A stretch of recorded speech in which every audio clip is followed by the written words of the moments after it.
What if we could design an economy that would prioritize the health of all people and the planet we live on? Where a successful economy is measured based on every person's contributions to society,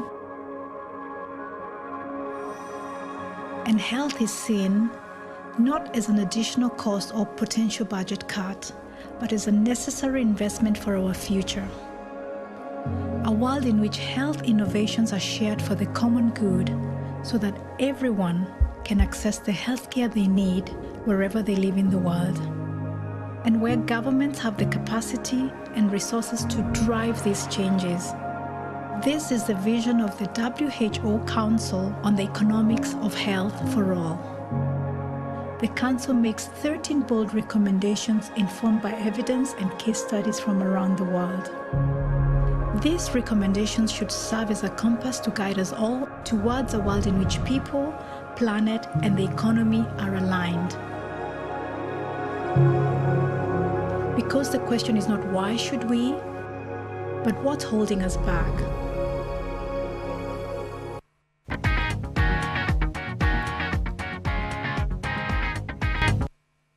Can this condition affect any age, or is it just a particular age bracket?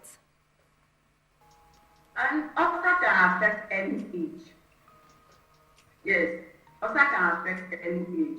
Come across board, irrespective of that culture, background, and age. It can affect any age. Infants also have ulcer. Infants, they have it. So the only thing that the parents have to know is that this child might not be gaining weight. It's not eating properly. This child is always suffering abdominal pain. Say, mommy, pain, pain.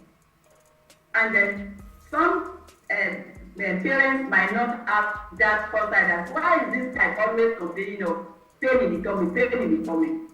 So anybody can come down with ulcer. There's the only immune against ulcer, number one is good hygiene. Balanced diet, boost your immunity, fruits and veg, good hydration, take water, reduce soda intake, dietary review, lifestyle modification, and good exercise. You said it can affect infants.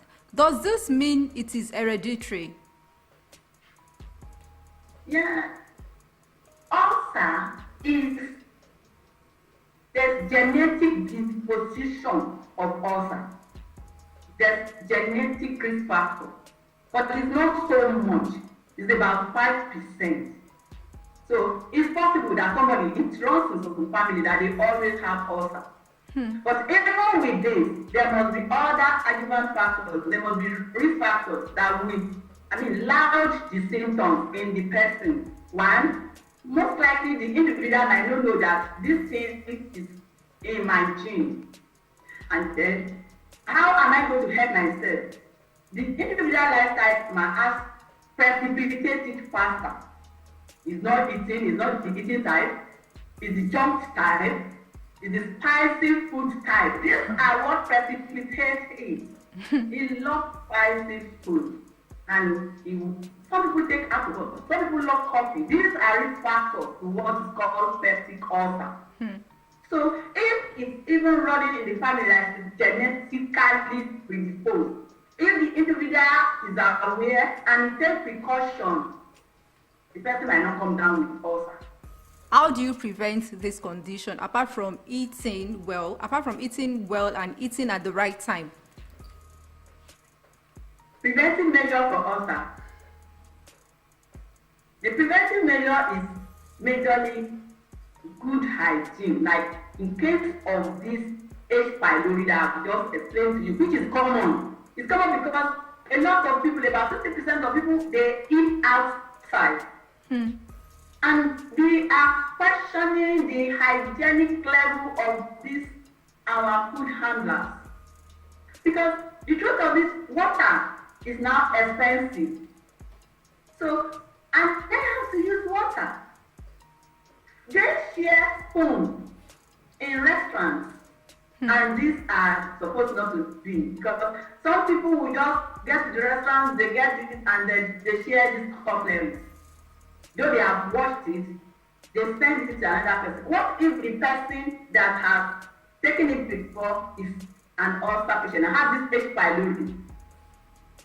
The person does not know, so you don't share brush, you don't share some things with people that are having this ulcer issue.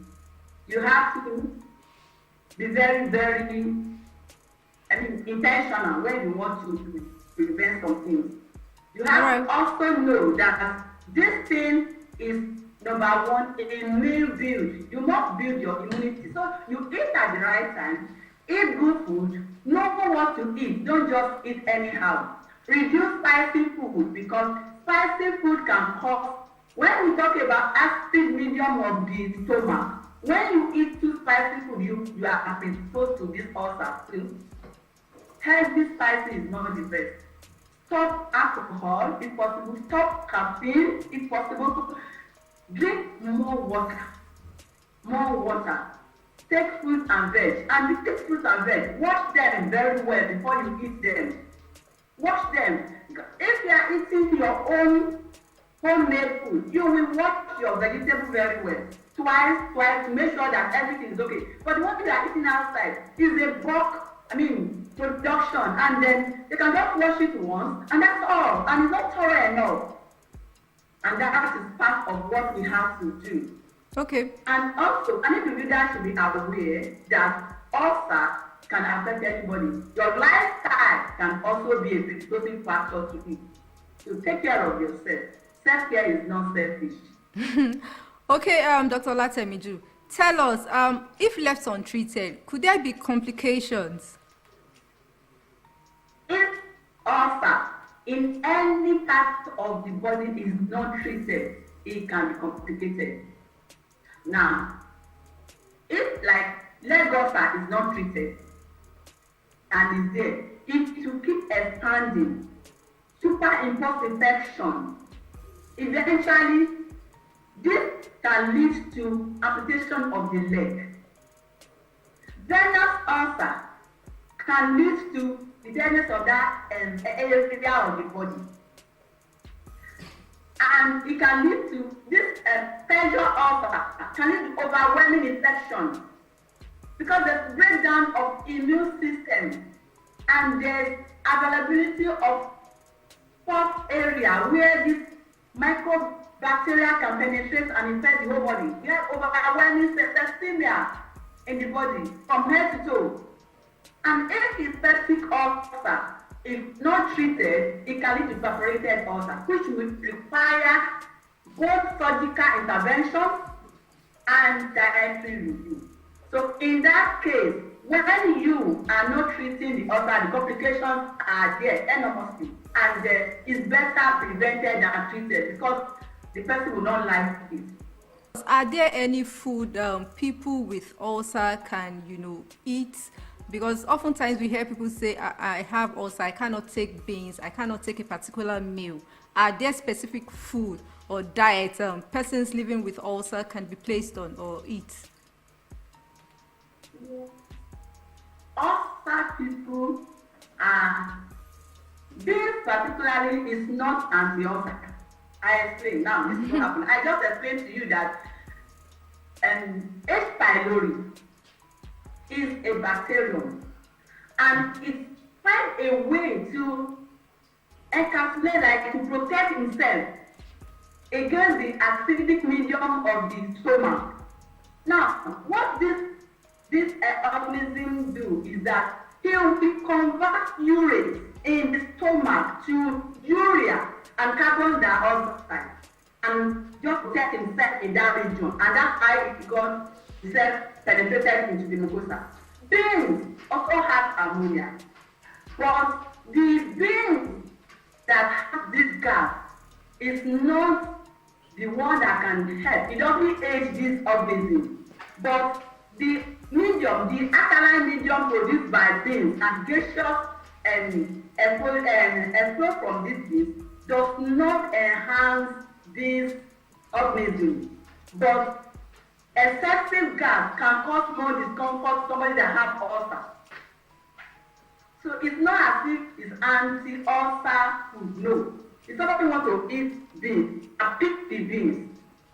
You can also make sure that it's soaking just because of the gas and because it takes time for beans to digest. So it's also going to increase acidic production of the stomach that can cause discomfort and then it can cause this bloating. So that's why beans is being, some people are trying to avoid beans, but it's not anti-ulcer, whatever. If you don't eat beans, you can feel it, soak it, and then eat portion control to help you digest it.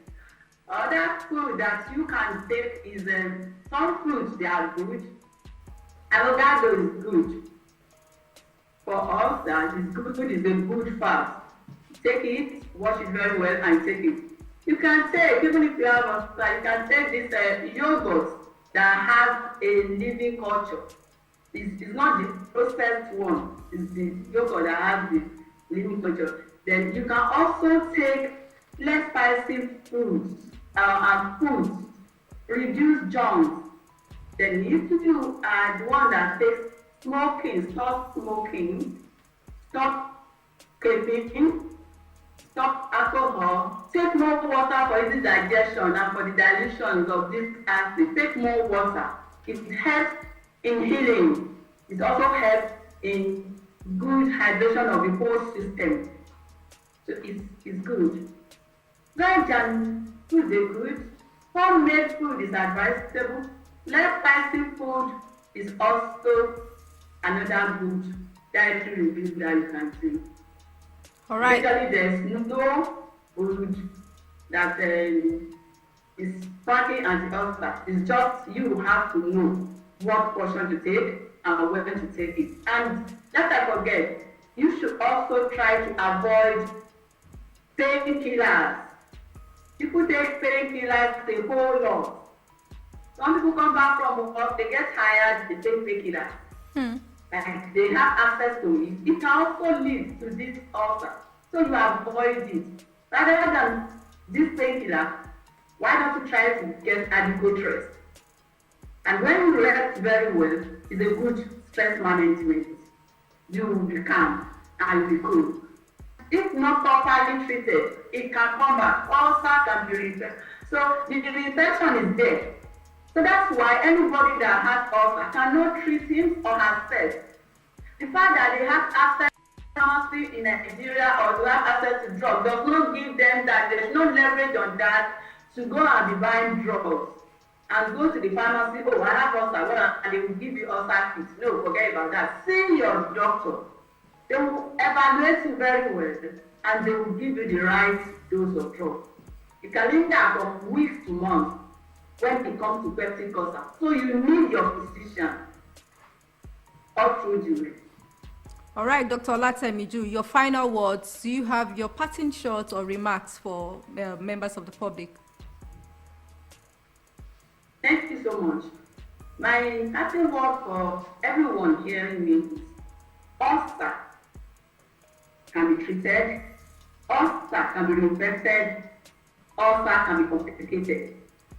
But the golden rule to this thing, apart from about 5% that is inherent, that genetically risk factor, you can prevent most of this ulcer. It's preventable. Your lifestyle modification, dietary review, good hygiene, sleep well, good quality sleep will help you to calm your system down. Let us always see our doctor when we have any complaining. Is the ultimate, and we will not be seen. Also remember that your health is important.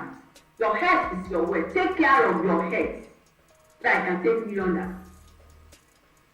All right, Dr. Olatemiju, your health is your wealth. Take care of yourself. Embrace a healthy lifestyle. Dr. Winner Olatemiju, general healthcare practitioner and mental health advocate. Thank you so much for your time and expertise on how to manage ulcer. Thank you so much. You're welcome. My pleasure. All right, Sound Health continues with trending health report from around the world. Please stay tuned.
You are what you eat and not what you wear.